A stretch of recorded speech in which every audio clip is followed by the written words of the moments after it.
చచ్చా నీకొక ముఖ్యమైన విషయం చెప్దాం అనుకున్నాను, ఎలా మర్చిపోయానబ్బా. ఏంటది నాన్న? వద్దులే, నీకు చెప్తే నువ్వు అందరికీ చెప్పేస్తావు. ప్లీజ్ నాన్న, ఎవ్వరికి చెప్పండి నాన్న, ప్రామిస్.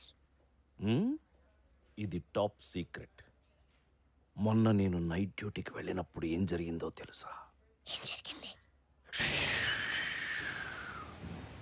ఓరున వర్షం, గాలి, ఏటీఎం డోర్ తెరుచుకుని ఒక బుజ్జి బాబు లోపలికొచ్చాడు. బుజ్జి బాబా నా అంటున్నాడా? నీకంటే తక్కువ ఉన్నాడు. ఓహో. వాడు నా వైపే చూస్తున్నాడు, నేను వాడి వంకే చూస్తున్నాను. అలా దగ్గరకొచ్చాడు. వర్షం కదా, లోపలికి వస్తే వచ్చాడని రానిచ్చాను. వచ్చినవాడు ఊరికే ఉన్నాడా?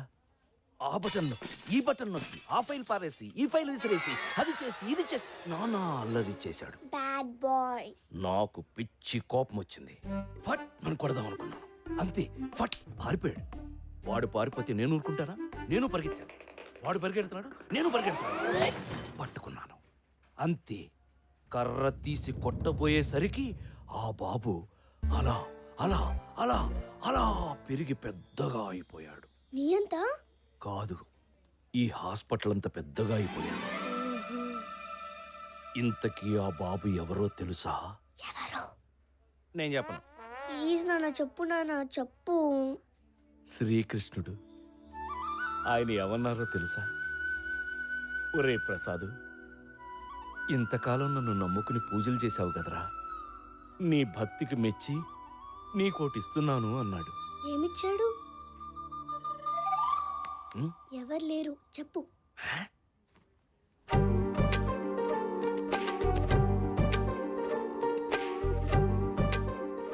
ఈ లాకెట్ ఇచ్చాడు. ఇది వేసుకుంటే నేను నీతో పాటు ఉన్నట్టే, నీకు భయం నొప్పి ఏమీ ఉండవని చెప్పాడు. ఎంత బాగుందో. నీకు కావాలా? ఇస్తావా? సరే.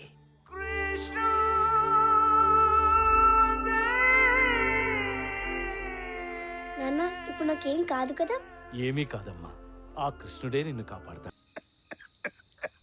అయ్యో చూడు స్వామి ఎలా దగ్గుతున్నావో, ఆ డొక్కలు చూడు ఎలా ఎండిపోన్నాయో. వద్దు స్వామి, ఆ పాడుగం చేయొద్దు. అది తాగి తాగి నా పెనుముడు చచ్చిపోన్నాడు. పిచ్చి రక్తాలు, జనన మరణాలు నీలాంటి మానవులకు. మీకు ఒకే ప్రాణము, ఒకే దేహము. కానీ నేను అలా కాదు, నాకు పరకాయ ప్రవేశము తెలుసు. ఈ దేహము శిథిలమైన మరుక్షణము నా ఈ ఆత్మ మరొక దేహములోకి ప్రవేశిస్తుంది. నిజమా స్వామి? అవును రక్తాలు, నేను ఈ కాలము నాటి వాడిని కాదు, ద్వాపర యుగము నాటి వాడను. శ్రీకృష్ణుడు, బలరాముడు, కుచేలుడు, వసంతుడు, నేను, మేమందరము ద్వారకలో గోవులు కాసుకుంటూ ఆనందంగా ఉండేవాళ్ళం. కొన్ని వేల దేహములు మార్చి ఇప్పుడు ఈ దేహములోకి చేరాను. రక్తాలు, నువ్వు అనవసరంగా నా ఆరోగ్యం గురించి కంగారు పడకు. ఇంకా నువ్వు పో. ఏటో స్వామి, గంజాయి మానమంటే మాకు అర్థం కాని కథలన్నీ చెప్తావు. సర్లే, ఇదిగో కనీసం ఇడ్లీ అన్నా తిను. వస్తాను. ఏటో పిచ్చి మాలకు.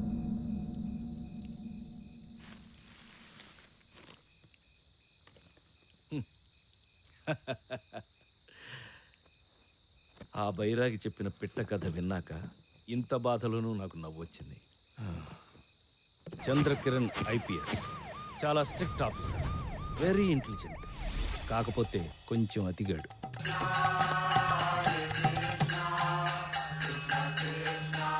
స్వామి, సృష్టి రహస్యం ఏంటి స్వామి?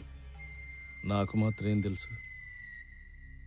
సృష్టి రహస్యం అంటే అదొక రహస్యం. ఆహా, దైవీ ఆయేస గుణామయి మమ మయ దురాత్యాయ మమేవ ఏ ప్రాపదయంతే మాయామేతం తరంతితే. సృష్టి రహస్యం అనేది ఒకరు చెప్పేది కాదు, నీకు నువ్వు శోధించి సాధించుకునేదని గీతలో శ్రీకృష్ణ భగవానుడు చెప్పిన విషయాన్ని సింపుల్గా ఒక్క ముక్కలో ఎంత గొప్పగా సెలవిచ్చారు స్వామి. Doctor Shankar Melkote, PhD in quantum physics. ఇతను నా భక్తుడే. స్వామి, మనం చచ్చిపోయాక ఏమవుతాం స్వామి? హ, చనిపోయిన తర్వాత ఏమవుతాము అనంటే చస్తే గాని తెలీదు.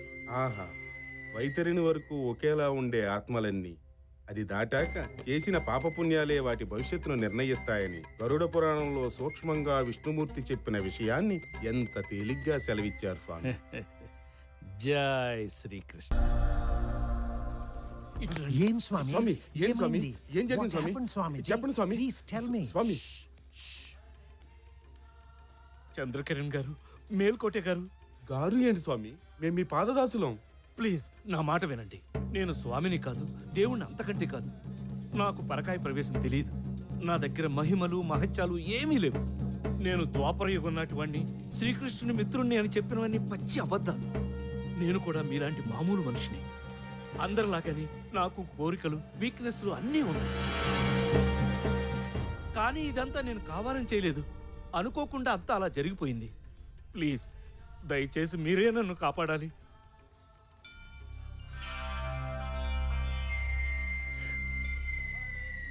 నేను గెలిచాను స్వామి. మీరు పెట్టిన పరీక్షలో నేను పాస్ అయ్యాను స్వామి. మా భక్తిని పరీక్షించడానికే కదా మీరు అలా మాట్లాడింది. మీ ఆంతర్యం అర్థమైంది స్వామి. చాలు స్వామి, ఈ జన్మకి నాకు ఈ తృప్తి చాలు స్వామి. సార్ మీరైనా అర్థం చేసుకోండి సార్. నా దగ్గర ఏ శక్తులు లేవు. నేను మామూలు మనిషిని. నేను కూడా మీ టెస్ట్ లో పాస్ అయ్యాను స్వామి. నాకు కూడా ఈ తృప్తి చాలు.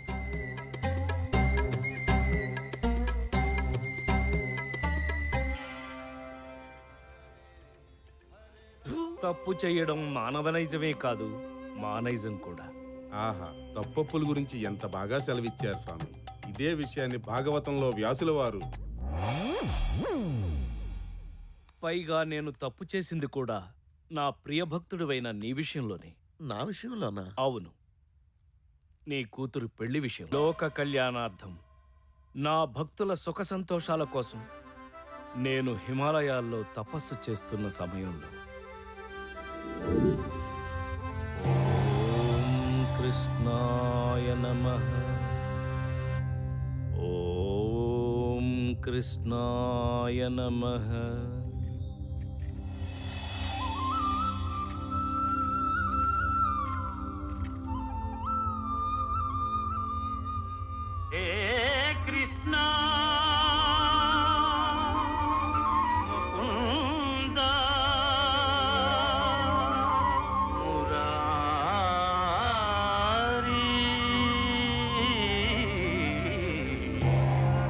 కృష్ణ, ఎలా ఉన్నావు మిత్రమా? నీకు దూరంగా ఉన్న నేను ఎలా ఉంటాను చెప్పు. ఏదో ఇలా ఉన్నాను. బాధపడకు మిత్రమా, ఇకపై నాతోనే ఉందువు గాని. పద, వైకుంఠానికి వెళ్దాం. ఆ రోజు ఎంత గమ్మత్తు జరిగింది. తిరిగి చూస్తే గొడవ పెట్టిన వసంతుడు లేడు, అన్న బలరాముడు లేడు. నువ్వేమో జారుకున్నావు, నేనొక్కడినే ఇరుక్కున్నా. గుర్తొచ్చింది. ఆ తర్వాత యశోదమ్మకు వచ్చిన పిచ్చి కోపానికి నాకెంత భయమేసింది. ఎంతైనా తల్లి ప్రేమ. ప్రేమంటే గుర్తుకొచ్చింది. శివప్రసాద్ నీకు తెలుసు కదా? శివప్రసాద్ అంటే అదే కృష్ణ, నా ప్రియభక్తుడు. అతని కూతురు ఎవరినో ప్రేమించిందంట. పెళ్లి చేసేయమంటారా అని అడిగాడు.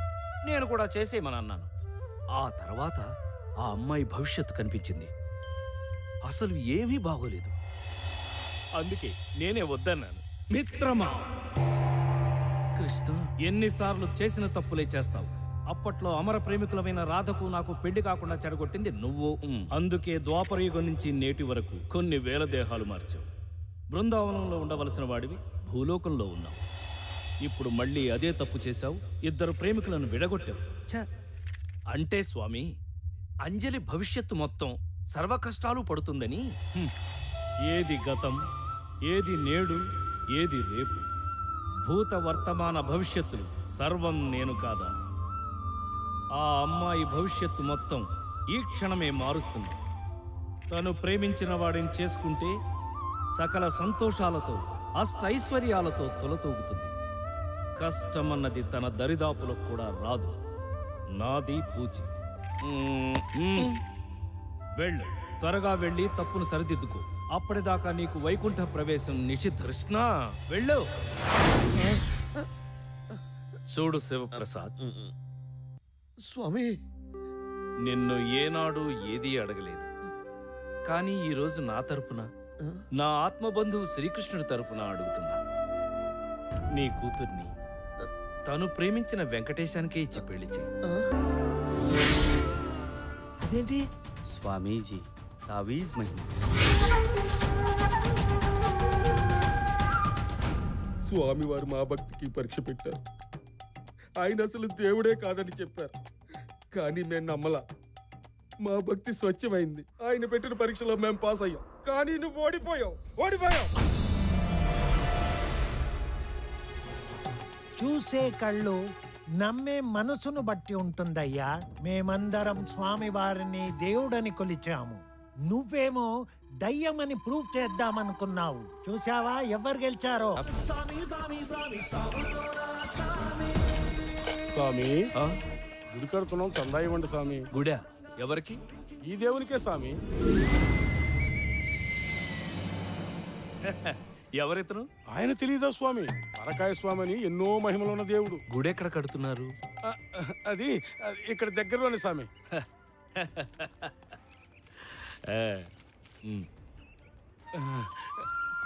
స్వామి దామ్. నాన్న ఉమ్, వాళ్ళకి ఎందుకు నాన్న అన్ని డబ్బులు ఇచ్చావు? నీ ఆపరేషన్కి డబ్బులు ఇచ్చింది ఆ దేవుడేనమ్మా.